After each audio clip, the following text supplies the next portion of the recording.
Good evening, class. Good evening, ma'am. Now, let us call Mr. Marvin to lead us the prayer. Okay, you may please settle down. Now, let us check your attendance. Before anything else, let's have a recap for our lesson yesterday. Miss Jarell, please give us the recap of yesterday's lesson. Okay, ma'am.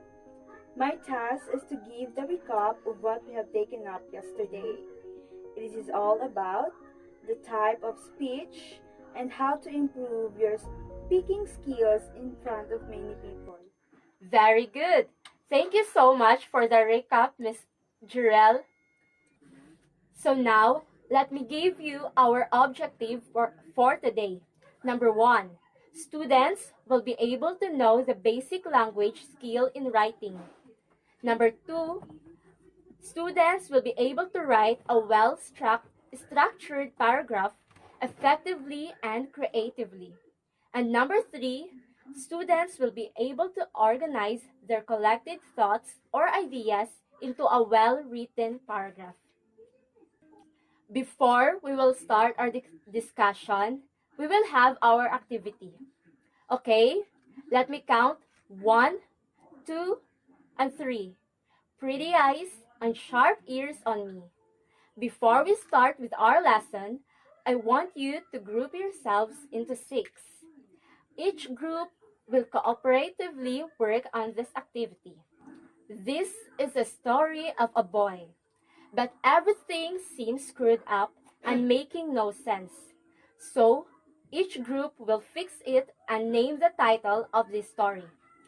First group to finish will get a prize. So, any questions? No, ma'am. No, ma'am. Okay, I will give you 5 minutes to do it, okay? Okay. Ready? And start. 1, 2.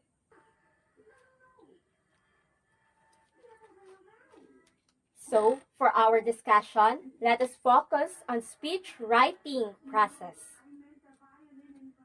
In speech writing process, we have the audience analysis. Audience analysis entails looking into the profile of your target audience. This is done so you can tailor fit your speech content and delivery to your audience. The profile includes the following information. First is the demography. Demography consists of age range, male-female ratio, educational background, and affiliations or degree program taken, nationality, economic rules, or status rather, academic or corporate designation. Second is the situation. Situation consists of time, venue, occasion, and size. And third is psychology.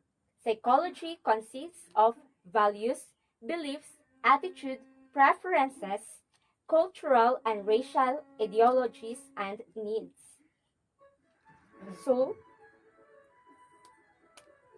those information has a purpose, or the writing itself has a purpose.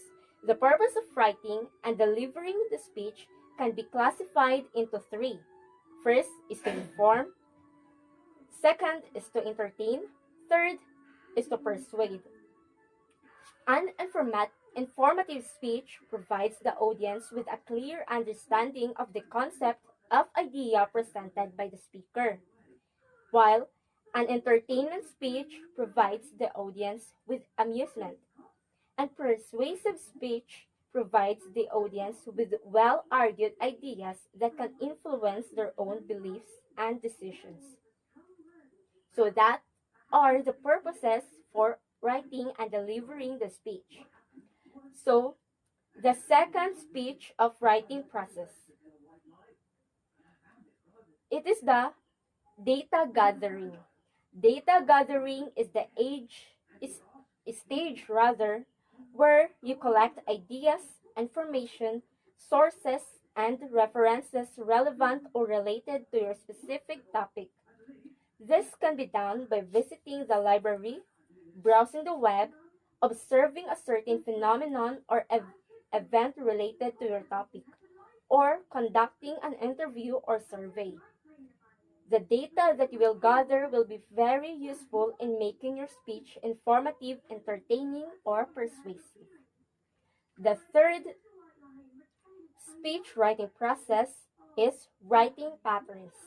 Writing patterns, in general, are structures that will help you organize the ideas related to your topic. Examples are biographical, categorical, or topical, casual, chronological, comparison or contrast, problem solution, and spatial.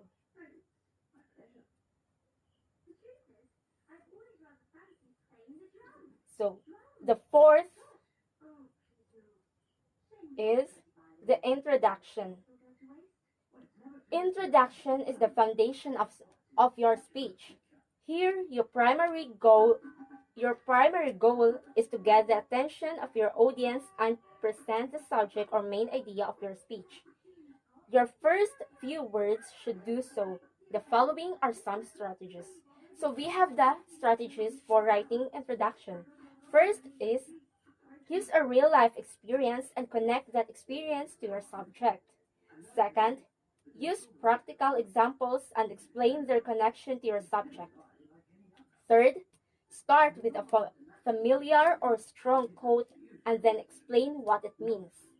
Fourth, use facts or statistics and highlight their importance to your subject. And fifth, tell a personal story to illustrate your point. Then, those are the strategies of writing introduction. And then we have the conclusion.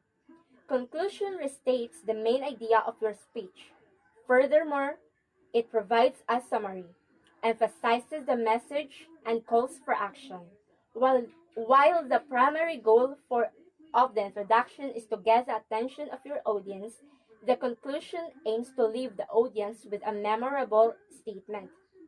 So, just like introduction, conclusion also have some strategies, namely, excuse me, begin your conclusion with a restatement of your message. Second, use positive examples, encouraging words, or memorable lines from songs or stories familiar to your audience. Third, ask question or series of questions that can make your audience reflect or ponder. Then, we have editing or revising. Editing or revising your written speech involves correcting errors in mechanics such as grammars, punctuation, capitalization, unity, coherence, and others. Andrew Lugan, 2013, an award-winning public speaker, lists 6 power principles for speech editing. And the first list is edit for focus. Quote unquote. So, what's the point? What's the message of the speech? Ensure, and of quote, ensure that everything you have written, from introduction to conclusion, is related to your central message. The number 2 of the list is edit for clarity. Quote unquote.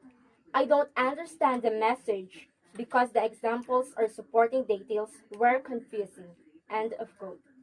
Make all ideas in your speech clear by arranging them in logical order. For example, main idea first, then supporting details, or supporting details first, then main idea. The third list is edit for concision. Quote unquote, the speech was all over the place. The speaker kept talking endlessly as if no one was listening to him or her. End of quote. Keep your speech short, simple, and clear by eliminating unrelated stories and sentences and by using simple words. The fourth list is edit for continuity. quote unquote, the speech was too difficult to follow. I was lost in the middle. End of quote. Keep the flow of your presentation smooth by adding transition words and phrases. Then the fifth list is edit for variety. Quote unquote, I didn't enjoy the speech because it was boring. End of quote.